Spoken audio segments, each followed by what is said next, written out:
ce qui arrive avec le débat qu'on ouvre, c'est que très facilement, ça peut déborder vers le syndrome du larbin. C'est-à-dire, moi, étant frustré que j'ai pas de pouvoir sur la transformation du Québec, eh bien, je choisis plus faible que moi pour lui taper dessus. Simple commentaire. Et donc, il y a quelque chose de dangereux dans ce qu'on nous propose. Pour ça que je suis plus d'accord sur un débat qu'une charte. Pour répondre un peu à la question, comment renouer avec le dialogue, dans l'hypothèse où il y en aurait eu un, comment l'introduire, et je dirais le forcer. Il me semble qu'on ne peut pas tout simplement le souhaiter comme un idéal, ou alors rester dans cette opposition qui, effectivement, ne va nulle part en ce moment. Et il me semble que pour forcer le dialogue, l'une des solutions serait de faire une très grande coalition. C'est un peu une idée de Bochra pendant le film. Avec les Autochtones, avec les Noirs, avec les musulmans, les Juifs, avec les Sikhs, avec les indépendantistes, avec les fédéralistes, tout le monde fier d'être au Québec, peu importe nos allégeances, mais tout le monde montrant au gouvernement qu'il fait face à une gigantesque coalition. Et plus on aura ça, plus on va forcer le dialogue. Et la dernière chose que je voudrais dire, cependant, en même temps, et ça fait partie de ce que je viens tout juste de dire, tout le monde fier d'être québécois, il faut pas, je reconnais, on a tout à fait raison de dire que cette histoire du voile est un voile sur des problèmes économiques parfois 100 fois plus importants, pourrait-on penser. On cache des choses qui sont en train de se passer, qui sont historiques. Le pipeline d'Enbridge, c'est un scandale absolu pour l'histoire du Québec. Et pourtant, c'est ça qui est en train de se produire. Alors, je reconnais qu'il y a là quelque chose qui nous fait oublier des choses fondamentales. Mais la question identitaire, elle est importante non seulement pour les peuples autochtones, pour les minorités issues de l'immigration, mais aussi pour le peuple québécois. Et il faut être ouvert à cette problématique-là pour en finir avec ce problème. Je l'aurais appelé plutôt la charte des divisions des citoyens, parce que pour moi, ce que j'ai vu, c'est ce que je chantais depuis bien longtemps, puis comment vous l'avez bien fait, c'est on est en train de s'orienter vers l'éclatement de notre société. Et puis pour moi, je suis un psychiatre d'urgence et de crise. Et je sais qu'à chaque fois qu'il y a une crise, il y a des réorganisations qui se font, ou vers le mieux, ou vers le pire. Alors pour moi, il y a un momentum actuel qu'on ne peut pas ignorer. Et puis je me disais, comment faire maintenant, moi personnellement, et chacun de nous personnellement, comment faire pour dénoncer le moyen utilisé pour arriver à la laïcité ou à quelque chose, le mieux est de vivre ensemble. Comment aller chacun avec nos différences, vivre ensemble. Et puis, je trouve que c'est maintenant qu'il faut agir. On ne tombe pas sous la panique, mais le timing, on ne peut pas l'ignorer. Si on laisse aller ça, puis on dit, on va régler ça à mesure, bien, on va faire comme moi je vois souvent en psychiatrie, OK, on n'en parlera pas maintenant, et puis on en parle, ça se détériore, on devient tous des imbéciles. Alors, pour moi, c'est bien important d'utiliser le momentum, et j'aimerais bien qu'on...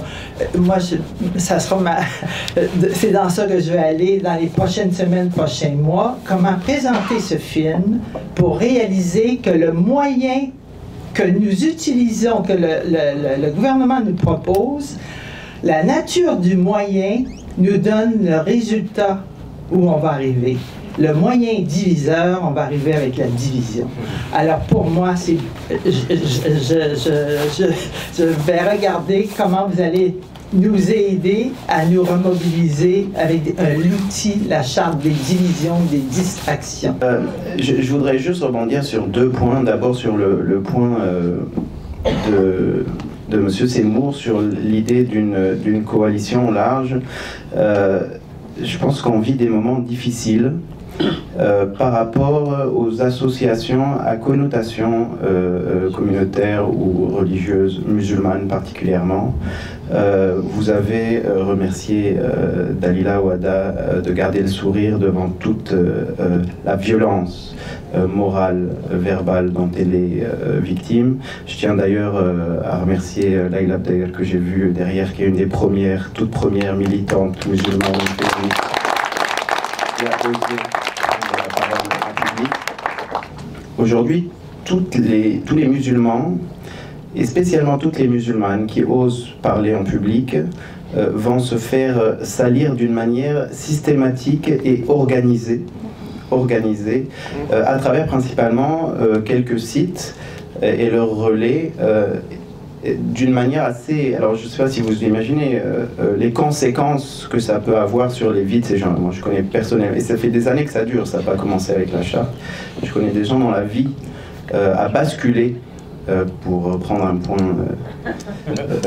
voilà, après l'apparition de genres d'informations fausses. Donc ma première chose que je demanderai à tous les gens ici présents, c'est s'il vous plaît, quand vous cherchez des informations sur quelqu'un que vous avez vu prendre la parole en public qui est apparenté à la communauté musulmane, si vous tombez sur un site où il y a un gros drapeau noir ou une femme en ninja ou des choses comme ça, partez du principe que c'est totalement faux. Il ne faut même pas qu'il y ait un doute dans votre tête, parce que nous, on est obligé de vivre avec le doute qu'il y a dans vos têtes à vous. Et c'est très très lourd. C'est très très lourd. Et autour de vous, va falloir que s'il y a des gens dans votre réseau qui postent ce genre de choses, ne restez pas silencieux. Ne dites-vous pas, c'est juste quelqu'un qui paranoïe. C'est vraiment... on sait aujourd'hui qu'il y a des gens qui croient à ces choses-là, et nous, on n'y arrivera pas sans vous. Là. Il faut que, pour rejoindre l'idée de dire non, ça ne fait pas partie du débat. Une islamophobie organisée ne fait pas partie du débat. Deuxièmement, par rapport aux associations particulièrement, alors là c'est encore plus flagrant. Aujourd'hui, si on décide de faire une coalition, la moindre association qui existe depuis plusieurs années se retrouve totalement... On a l'impression qu'on fait tous partie d'une manière ou d'une autre d'un ordre mondial, Khomeinito, wahhabite. Mais c'est... Voilà, mais ça devrait être drôle, mais et les gens y croient, et même... Et là, même les gens qui travaillent aujourd'hui contre ce projet-là se retrouvent à être obligés de dealer avec le doute, parce que c'est la seule source d'information aujourd'hui qu'ils peuvent trouver, ou en tout cas c'est une source existante. Fait que si on veut vraiment la créer, cette coalition-ci, on ne réussira pas sans des personnes qui oseront prendre la parole des différentes communautés discriminées, attaquées à travers ce débat. Il va falloir que nous-mêmes, on fasse un effort et qu'on dénonce toute cette organisation contre cette parole-là, et qu'on accepte de prendre un risque, parce qu'il y a un risque de se retrouver nous aussi dans ces différents sites. Pour en revenir au momentum, c'est ma dernière phrase, je pense vraiment qu'effectivement il y a un momentum aujourd'hui, et on a même une responsabilité historique au Québec. Déjà quand un parti politique prend des thèmes aussi dangereux que des thèmes identitaires pour faire campagne, et c'est très grave. Aujourd'hui, c'est beaucoup plus grave parce que c'est un État. C'est le gouvernement qui est garant de la morale publique, qui aujourd'hui met de l'avant. Donc c'est beaucoup plus grave que la DQ, là. Ça n'en est plus du tout dans le même contexte. C'est des ministres qui me représentent, qui vous représentent, qui en notre nom mettent en avant ce genre de politique. Et donc on a un momentum pour que ça ne paye pas. On a 2 mois devant nous, même pas, là.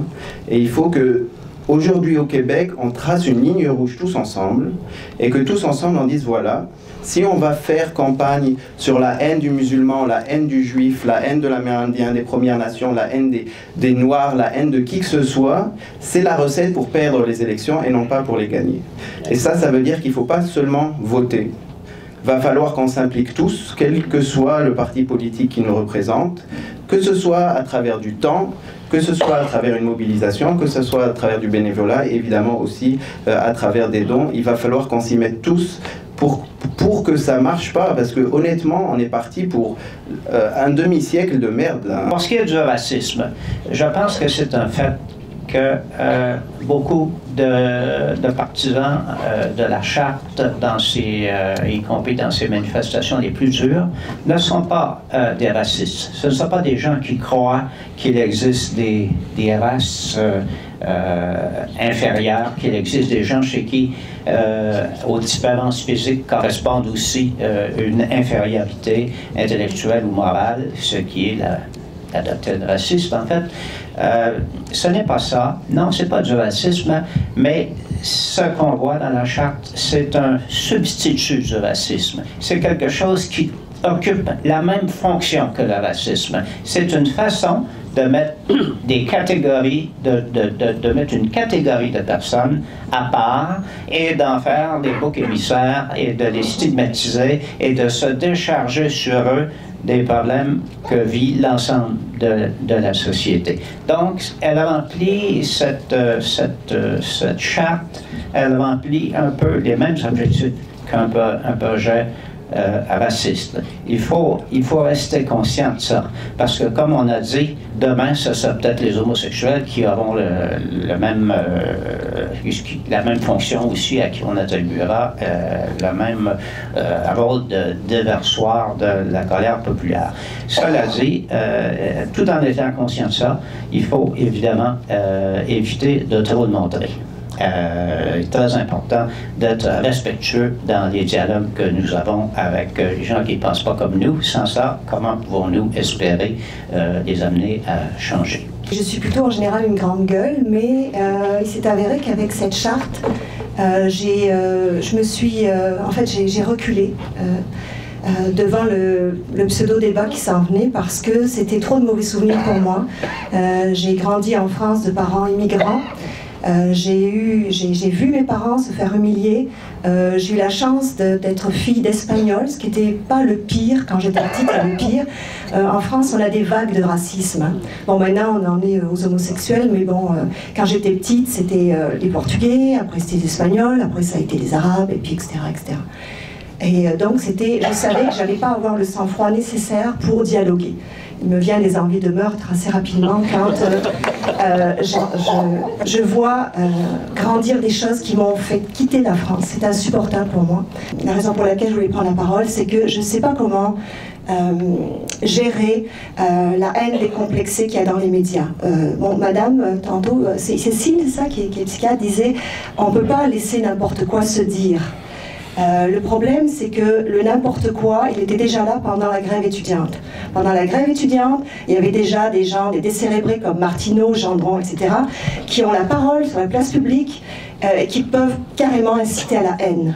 Alors, je ne sais pas si on a une charte à la base qui doit nous protéger de ça. Comment faire pour que les médias soient imputables, pour que les personnes soient individuellement imputables de l'appel à la haine que ces personnes-là font. Mais comment on fait pour, je ne sais pas, faire en sorte qu'il y ait une impunité à ce niveau-là? On a déjà une impunité policière, elle est connue, elle est reconnue, il n'y a pas grand-chose qui se fait. Comment on fait pour que les médias, pour conclure, comment je fais pour qu'il y ait un respect de la personne humaine dans les médias? Parce que le problème vient beaucoup de là.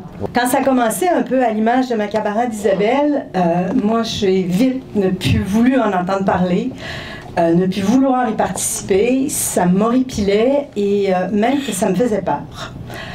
Pas nécessairement pour les mêmes raisons qu'Isabelle, j'ai pas connu ce qu'elle a connu, mais le fait d'être une femme, déjà on est ostracisé dès notre naissance.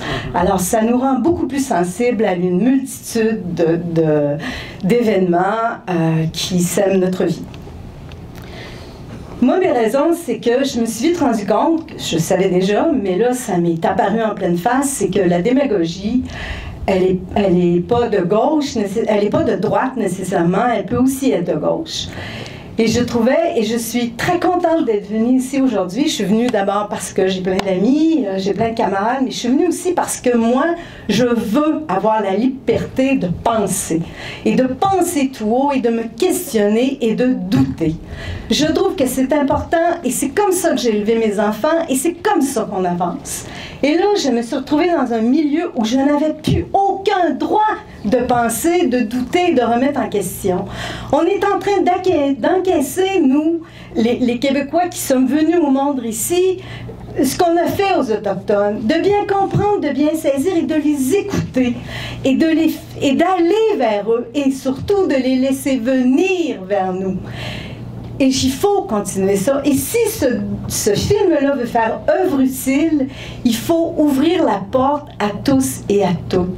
Allez, et là, écoutez, là, c'est pas les cons, les imbéciles, là. On sait ce qu'on les veut pas. On les veut pas. On leur dit, c'est pour moi la ligne rouge.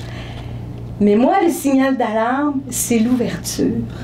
Il doit être entre nous et entre nous tous. Et on est souvent, et fort heureusement, dépassés par la gauche par nos enfants. Moi, ils m'ont entraîné dans leur sillon. Je les en remercie.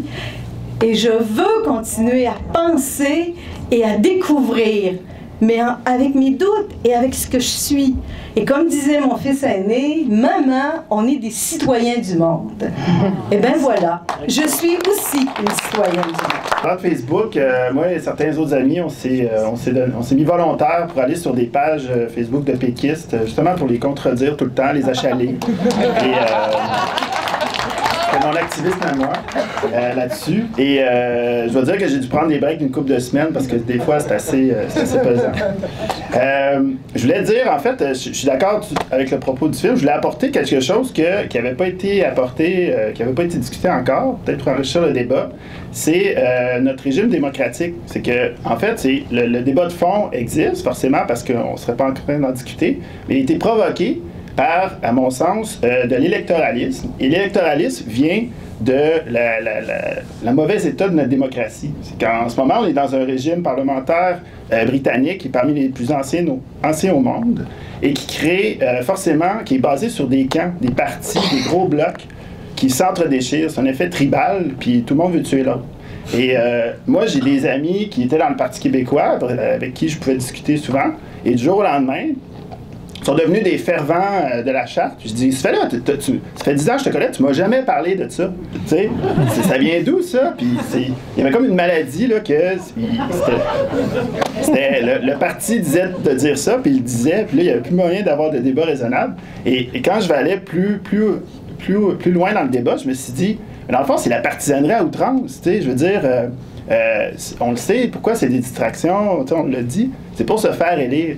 Et là, moi, je pense qu'une des luttes je voudrais appeler à une lutte qui ça fait longtemps qu'il existe, c'est d'assainir notre système politique, c'est d'assainir, avoir un vote plus progressiste, permettre des coalitions, permettre des gouvernements qui sont capables d'inciter plus les débats, parce que nos parlementaires en ce moment, et j'ai fait l'expérience récemment, ne débattent pas entre eux. Il n'y a pas de débat à la tête de notre pays. Puis là, on voudrait qu'il y ait un débat serein à la base. Tu sais, je veux dire, ils ne montrent pas l'exemple du tout. Donc, je voudrais appeler les gens aussi à ne pas oublier cet aspect-là qui est connexe, qui n'a pas nécessairement rapport avec le racisme ou à l'exclusion de l'autre, mais qui a provoqué notre situation actuelle.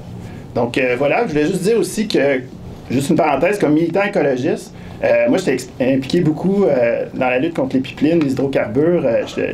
Je remercie Mélissa de l'avoir dit dans le film. Moi, mes amis, on se disait, cool, là, cet automne, on va parler du pétrole, là, ça va être le sujet chaud. Et là, on s'est fait voler notre débat. On était en maudit, on était supposé parler des pipelines, on a parlé de la charte. Moi aussi, j'ai été très frustré quand la charte est sortie parce que je voulais parler de pétrole. Je suis en train de produire un film sur le pétrole au Québec. Et je m'inquiète d'avoir de l'eau potable à boire parce qu'on habite à Montréal, qui est en aval d'un pipeline qui veut être inversé. 2 points. Pour moi, ce film-là est le match parfait pour visionner en même temps que le film Québécoisie, qui vraiment ouvre une porte essentielle à toute l'histoire des Canadiens, des Français qui sont arrivés ici et les Autochtones. Ce qui amène à un point sur lequel moi je refuse de débattre quand quelqu'un me demande de débattre sur la notion d'identité et qu'il y a un préjugé qu'il existe une identité pure. Ben, c'est un débat qui est faussé d'avance. Il n'y a pas d'identité pure. La mixité, l'histoire du Québec en est un exemple. Quand on pense qu'à Montréal, au début du 19e siècle, il y avait 25% des résidents de l'île qui étaient nés en Irlande, alors qu'à une certaine époque, les Irlandais ne valaient pas plus que des chiens. Ils avaient par contre, ils avaient moins de droits en Irlande que les Canadiens français en avaient au Québec. Il faut refuser ce discours de l'identité pure parce que c'est un discours qui mène vers l'exclusion et la division. Or, on n'a pas des identités pures. Puis si chacun faisait notre arbre généalogique, on se rendrait compte qu'on est un méchant mélange de tous les parents qui nous ont précédés. L'autre chose, c'est le refus du discours de la haine. Je pense qu'après Polytechnique, on ne peut plus accepter le discours violent envers les femmes. On n'a pas à attendre un événement d'une pareille tragédie pour refuser le discours haineux. Et donc, c'est à nous de tracer une ligne rouge, puis ça, je pense que c'est collectivement qu'on doit le faire. Et je veux juste amener la lumière sur un point vraiment intéressant. J'ai beaucoup d'amis français ou des amis qui ont des accents, qui sont pourtant blancs, chrétiens et francophones, et ils subissent régulièrement des commentaires déplaisants de la part de Québécois de racines françaises. Il y a un malaise au Québec avec l'autre, même quand l'autre nous ressemble, parle la même langue, prêche la même église et vient du même pays d'origine. Et ce malaise-là, il faut l'aborder, parce qu'en ce moment, ce qui est effectivement exacerbé par quelques hijabs dans la fonction publique est très dangereux, puis ça parle d'un malaise, on a de la misère, on dirait, à être nous-mêmes.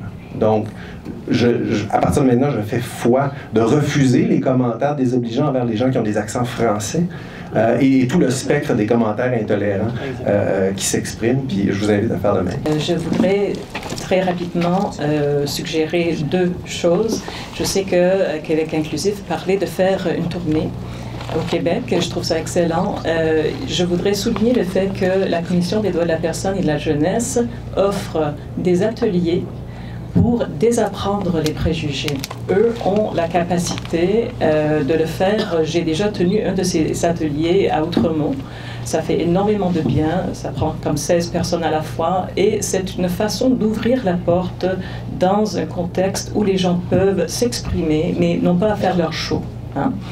Alors, je pense que c'est extrêmement efficace comme moyen d'éducation. Il faudrait en profiter. Il y a aussi d'autres ONG, je ne vais pas les nommer parce qu'il faudrait aller vers ces ONG pour établir ça, mais en faisant la tournée, si on peut trouver des groupes de personnes, soit dans leur contexte de travail, dans leur syndicat, il y a tous ces réseaux-là à exploiter, il faut le faire, je crois. Il faut aller par tous les réseaux au Québec, je crois, et petit à petit, quand les gens ont le temps, à tête reposée, de se confronter à leurs propres idées, là, ils auront aussi la chance de changer de voie. L'autre chose, deuxième suggestion, c'est juste de souligner en fait ce qu'on a déjà dit. Moi, j'étais à une brunch la semaine passée où il y avait des femmes en hijab qui avaient peur pour leur vie, pour leur avenir, pour leurs filles. Il faut se rendre compte qu'il y a des gens qui ont besoin carrément de protection aujourd'hui. Et donc, que ce soit verbal, que ce soit physique, il faut être conscient de ça. Et je pense qu'il ne faut pas avoir peur d'intervenir. Un anglophone de souche et des anglophones de souche qui demeurent encore au Québec, qu'on ne veut pas quitter, qu'on maîtrise très bien la langue de Molière. Je suis mariée avec un francophone. La seule chose, je vais dire, je travaille dans une salle d'urgence, je suis infirmière. On a un médecin ici qu'on voit, he's the poster boy. Mais là, j'étais confrontée avec une femme qui est venue, elle avait un malaise. Elle dit, moi, je ne vois pas de médecin avec une guinée sur la tête. Salle d'urgence, période d'attente 12 heures. Ni une guinée sur la tête. Moi, je monte ma langue, c'est pas ma technique. On est rendu là. Mais moi, la seule chose que je veux dire, c'est la haine. Les anglophones, les noirs, les blancs, puis tout ça, on devrait arrêter. Et ça, c'est une film formidable. J'aimerais savoir comment on fait pour recentrer le débat sur la question de la citoyenneté. Parce que, quoi qu'il en soit aujourd'hui, c'est les musulmans, c'est le voile, demain ça va être autre chose. Et moi, on ne m'a jamais questionné ma citoyenneté quand j'étais dans la rue avec les étudiants, ni même quand je vais manifester pour le logement social.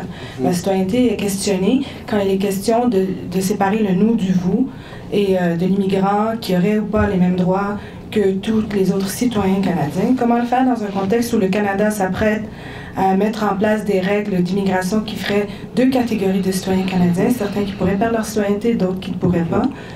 Je crois qu'au-delà de tout ça, quand on creuse, à la fin, c'est de considérer que l'autre a autant de droits que nous, quoi qu'il en soit, quoi qu'il pense et quoi qu'il fasse. C'est une question de citoyenneté, puis au-delà de tout, les gens n'arrêtent pas de dire c'est émotif, c'est normal en fait que ce soit émotif. On veut retirer des droits à une partie de la population, puis on voudrait que ce soit pas émotif. Donc comment recentrer ça sur une question de citoyenneté et de débattre réellement, parce que maintenant les masques tombent, mais la question est encore et toujours et restera une question de citoyenneté. 2 points. Le premier, c'est concernant les dénonciations. S'il y a quelque chose que j'ai compris pendant ce débat, c'est que les gens veulent parler, mais aussi que les gens ne savent pas qu'il faut dénoncer. On a des ressources au Québec pour dénoncer la cybercriminalité, par exemple. Il faut appeler le PDQ le plus proche et juste demander des questions, savoir qu'est-ce qu'on fait si quelqu'un dit dans un commentaire Facebook, je vais utiliser une mitraillette pour arrêter ce débat-là. Ça, là, il faut le dénoncer immédiatement. Je me rappelle qu'à un moment donné, Richard Martineau avait abusé de Facebook pour se moquer de Dalila en public, puis tout le monde commençait à liker, à partager cette photo-là.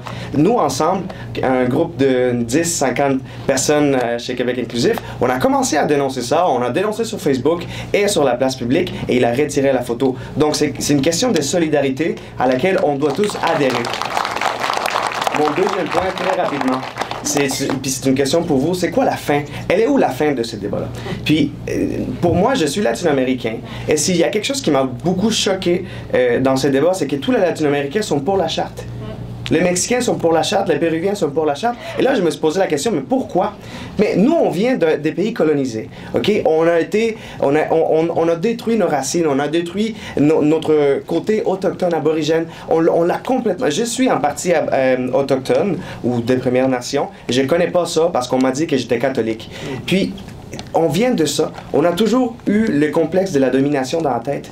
Ma question pour vous, c'est quelle est la fin du débat? Disons que demain matin, le voile est accepté dans la place publique. Est-ce qu'on peut commencer à dénoncer les programmes d'immigration? Est-ce qu'on peut commencer à dénoncer les inégalités, les 33% des Maghrébins qui souffrent aujourd'hui de chômage? Est-ce qu'on peut commencer à bâtir une société d'ensemble? Pour donner des choses concrètes, je partage juste des questionnements. Premier questionnement, c'est une notion qui m'a fait rire pendant longtemps et qui me donne maintenant froid dans le dos.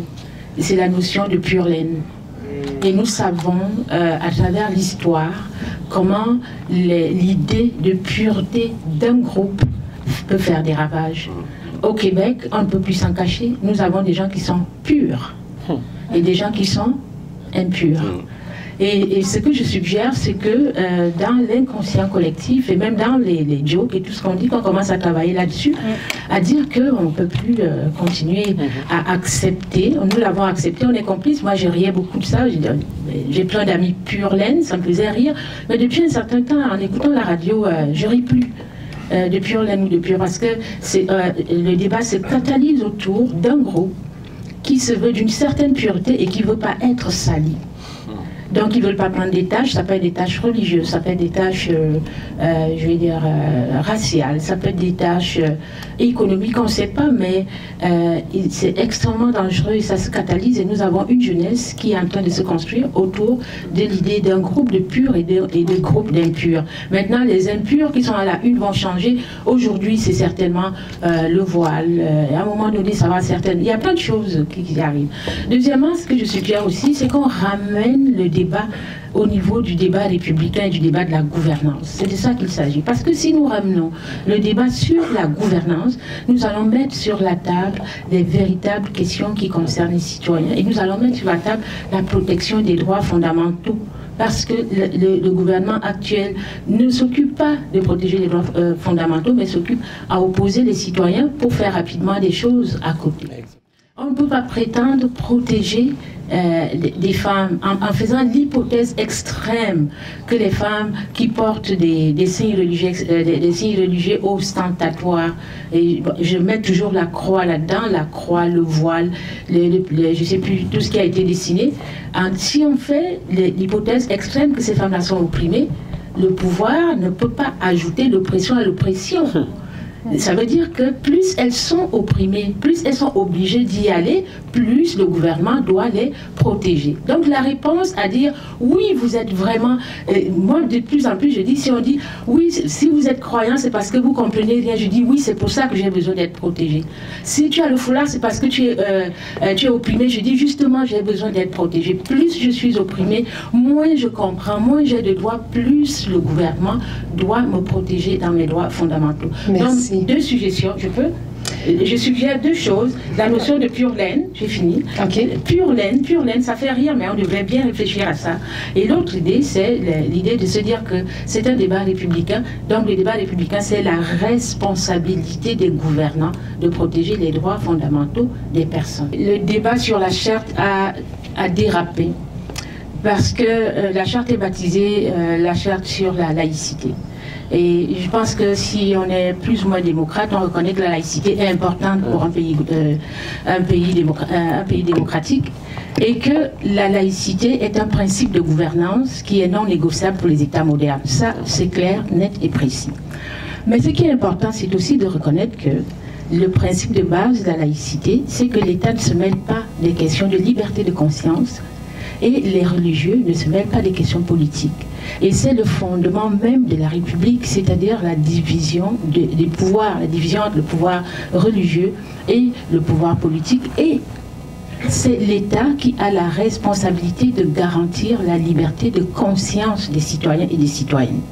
Et là, nous sommes face à une situation où nous sommes carrément à l'opposé de la laïcité, où le débat dérape, où on est dans une, je vais dire dans une violence symbolique organisée, où les personnes les plus opprimées de la société se retrouvent à se battre pour maintenir des principes iniques.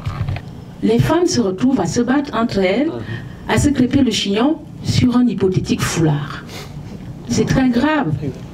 Parce que je suis d'accord qu'on fasse, je me dis oui, on peut faire une coalition, mais à un moment je reste chez moi et puis j'écoute la radio avec le dernier drame qu'il y a eu, la dame qui est morte au métro, puis je dis mais oui, je veux bien participer, finalement je ne sais même plus quoi dire, de quoi on parle.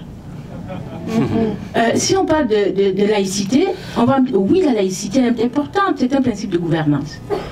Si on parle du foulard, oui, c'est important, c'est la liberté de conscience.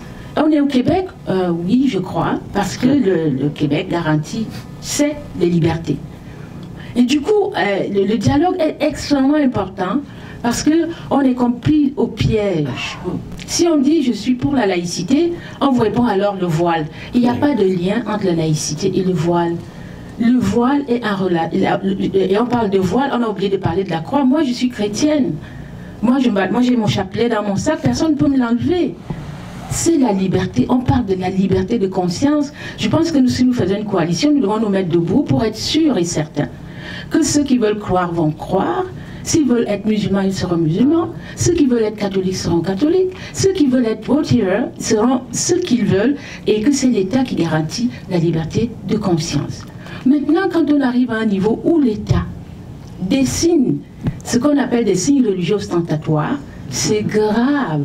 Parce qu'il va falloir en dessiner encore un peu plus. Et qu'on va nous dire, vous ne devez pas les porter. On va me dire, Marie-Pascaline, hey, allô, tu ne vas pas à la messe à 17h parce que ton chapelet est trop long. Je vais dire, non, je ne crois qu'à ça.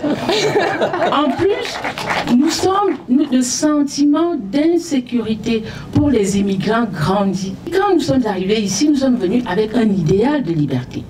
Parce que nous sommes venus ici en nous disant, nous sommes arrivés, enfin on a déposé des valises au pays de l'égalité et de la liberté. Et puis un beau jour, comme un coup de tonnerre, on reçoit en plein visage la différence, on vous regarde différemment, et puis le pire encore, au niveau des signes religieux ostentatoires, c'est que ça va tellement mal pour certains immigrants qu'ils ne peuvent s'accrocher qu'à leur Dieu. Oui, tu prends ton chapelet, tu plies parce que sinon tu pètes les plombs.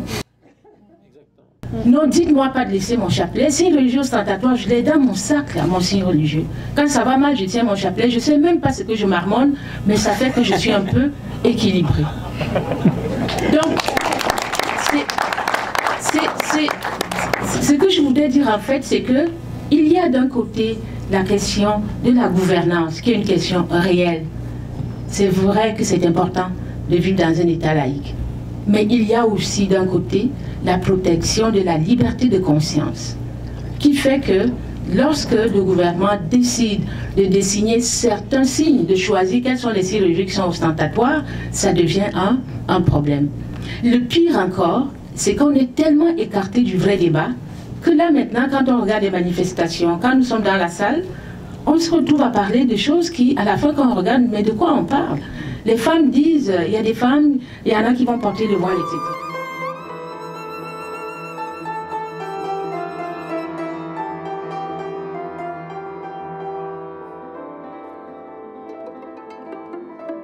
tout est récupéré de façon électoraliste, ou presque, où les jeux d'intérêt surpassent le bien commun.